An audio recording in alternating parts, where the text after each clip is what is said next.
Welcome to The Explainer. Today, we're jumping straight into a stunningly dark, graphic novel-style philosophical fable. We're looking at this violent, literal collision between human will and a completely indifferent cosmos.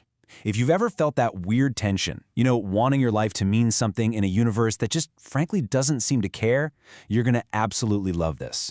Let's dive right in. Setting an incredibly ominous tone right off the bat, the source material introduces us to a lone wanderer. He's navigating absolute pitch-black darkness, and he's carrying a lantern, which the text describes so beautifully as a splinter of lightning caged in iron. This lantern, it basically represents the fragile human ego, just standing defiant, trying to carve out this tiny little pocket of light and control against an overwhelming darkness. Now, what's really cool is that this grim fable is actually grounded in the real structural mechanics of Fichtean philosophy. So we're not just reading a spooky story here. We're tracing an entire dialectical progression. It starts with a thesis, which is the assertive human ego. Then, boom, we crash right into the antithesis, the cold, indifferent cosmos. And finally, we have to resolve that massive collision through a synthesis. So let's take a look at that very first step. Part 1. The Sovereign Light. Our thesis. The thesis is all about absolute self-assertion. It's this deep-seated belief that your internal fire, your destiny, it's all entirely yours to control. On a larger scale, the text compares this to the marketplace bazaar of human civilization. Think about it. We build these massive high walls, we rely on super predictable routines, all to create this sort of stagnant peace. Essentially, human civilization acts as a comforting little bedtime story we tell ourselves just to ward off the void. But, as we're going to see, that internal certainty, total illusion. Which brings us to part 2, the swallowing gloom, the antithesis. So our wanderer walks into the uncanny forest. And our source defines this place as a forest that festered rather than grew. I mean, wow. It's not just a passive backdrop of creepy trees. It is active destruction. This gloomy non-ego is the violent, polar opposite to human order. It doesn't just sit there. It actively seeks to flicker, bleed, and choke your individual light completely out of existence. It is literally cosmic indifference weaponized against the human ego. So we have this incredibly violent opposition at the heart of the fable. On one side, you've got the arrogant human ego demanding absolute self-assertion behind its high walls. And right on the other side, the festering wild of the cosmos, demanding absolute submission. The swallowing gloom is here to prove that, when faced with the sheer scale of the universe, raw human will is, well, it's nothing. Moving on to part 3, the wanderer's desolation. As the transformed torchbearer presses deeper and deeper into this uncanny forest, his Fichtean ego is just completely shattered. He evolves into the ultimate nihilistic wanderer. The path under his burning feet just stops making sense, mostly because he realizes that destinations themselves are total illusions.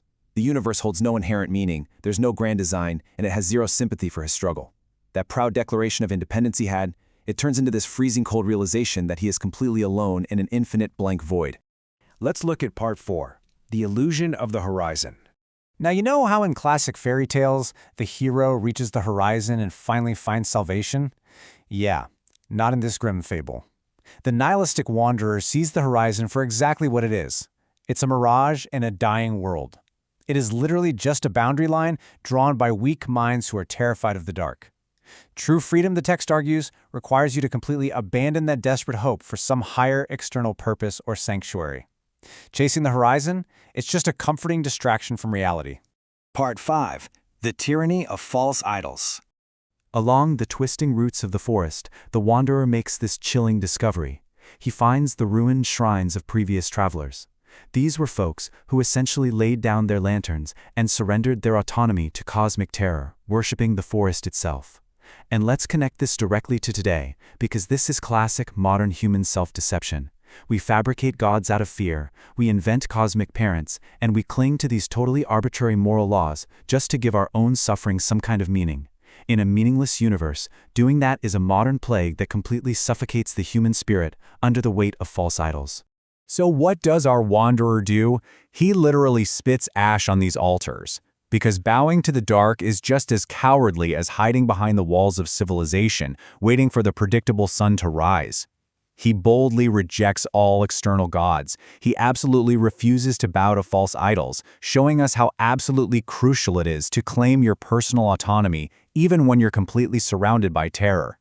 But think about it, the ego's been strangled, the comforting horizons are completely gone, the false idols are smashed to pieces. If there really is no meaning, what on earth is left?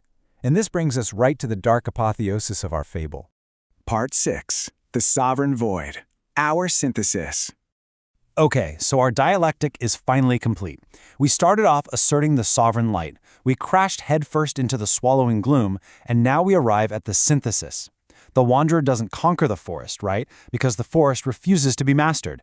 Instead, the death of that arrogant ego yields a wildly empowering synthesis, mastering the nothingness itself. He becomes the master of the void. He accepts that the universe is just this chaotic, uncaring machine. But within that supreme emptiness, he finds this terrifying, raw power. If the world lacks inherent meaning, well, you are completely free to invent your own. Think about how this relates to your own modern pursuit of autonomy today. Acknowledging that you are the master of your own nothingness isn't depressing at all. It's a raw, absolute freedom. You're no longer chained to the expectations of the marketplace bazaar or those false horizons. As the story wraps up, the Wanderer's burning veins stabilize into this steady, horrific glow. He illuminates the void not with hope, but with the raw, unyielding power of a self-determined will. It perfectly caps off our graphic novel narrative with his fiercely empowering, self-determined aesthetic. He's not waiting around hoping for rescue, he is generating his own sovereign light right out of the darkness. I want to leave you with a final, provocative thought to wrap up this explainer.